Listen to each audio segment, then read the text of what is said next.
an African drongo.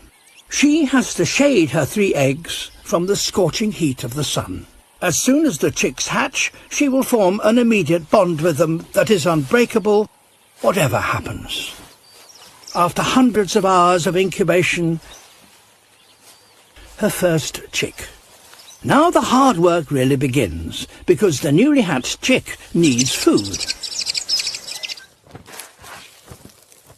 It won't be long before one mouth is joined by 2 more, and this chick will then have to share what the female brings back. Or will it? The chick is getting rid of any competition. It wants its mother's sole attention. Feeding time. Something has changed. But what? The sight of her chick's bright orange mouth demands that she brings more food. The egg weighs almost as much as the chick. It's like pushing a boulder uphill.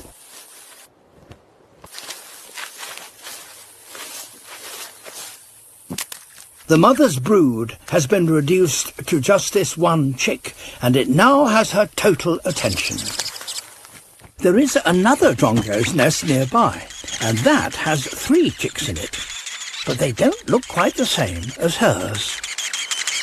Cuckoos lay their eggs in the nests of other birds and leave the hard labour of rearing the chick to someone else. Over at the other drongo nest, the chicks are now fledging.